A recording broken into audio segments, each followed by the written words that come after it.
So how is the international political arena assessing our elections this year?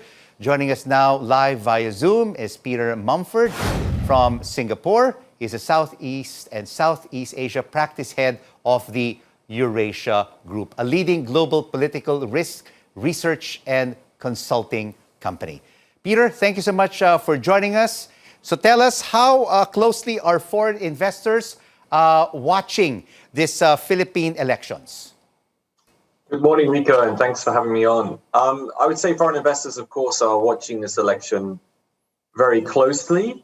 Having said that, there is an assumption in the markets, I think, of a certain outcome given Bongbong Marcos's sort of long poll lead, large poll lead. But of course, there's an element of uncertainty there as well. And share with us, what policies and economic reforms are foreign investors looking for in the new president and the new Congress?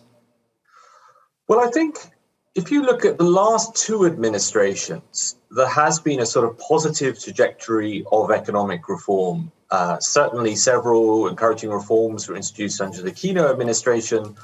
And despite a lot of noise, the current administration has actually continued with that positive trajectory of economic reform. Certainly if you look at tax and FDI and issues such as that.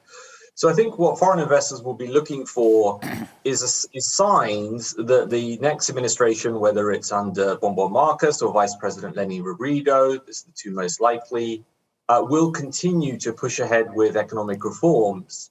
And I think markets are somewhat encouraged by the fact that really all the candidates in the Philippines are broadly pro-FDI. There isn't sort of a nightmare scenario in these elections where there's a candidate that offers a very starkly different outlook for sort of economic policy issues.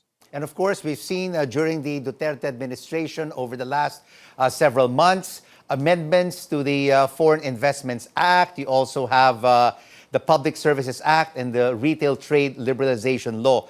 Do you think that if properly put into place and enacted, this will attract more foreign investments into the country?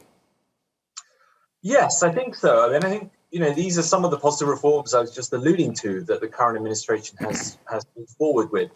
I think the challenge, though, is that really for the Philippines, and I think in terms of one of the key objectives for the next administration will be the long-standing issue of the weakness of the manufacturing sector and how to bolster FDI into the manufacturing sector, where really there are no FDI restrictions. It's about increasing the Philippines' competitiveness, and that comes back to issues such as infrastructure in particular. So I think that will be a key priority for the next administration going forward, and I think foreign investors will want to see that there is more progress on that. Because I think transforming the Philippines' infrastructure will do more than tweaking any law in terms of bolstering foreign investment. We've seen these amendments to these key investment laws and economic reforms during the Duterte administration. What about for foreign investors in terms of the ease of doing business? Do they see it as a major challenge of still setting up a business here in the Philippines, or are they already happy with what they have seen? I think, yes, there are definitely concerns about issues such as governance and transparency. Those, to some extent, some would argue they have got worse in recent years. And the outlook, from this election, I think is varied depending on the candidates. The current administration has put a lot of emphasis on the sort of stripping down the red tape, trying to make it easier.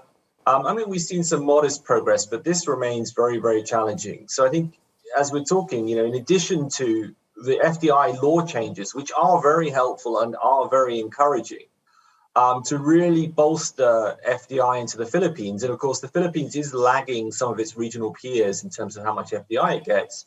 It will be issues such as improving the business environment, the governance framework, and again, as I was saying, bolstering infrastructure as well. All right, transparency, governance, the bureaucracy, still major issues for a lot of investors. For the investors that you've been talking to here in the country, is corruption for them a major problem? Yes, Corruption is definitely a problem and a concern. I would stress that if you are a foreign investor in most of ASEAN, corruption and governance risks are there. And so if you're choosing to invest in the Philippines versus some of the other countries in the region, corruption is a risk you're going to have to deal with in either of those markets.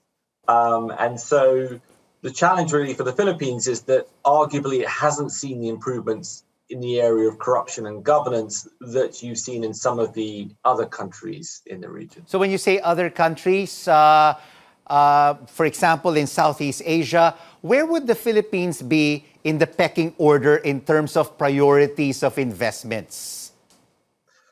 So I think if you look at, it depends on the sector.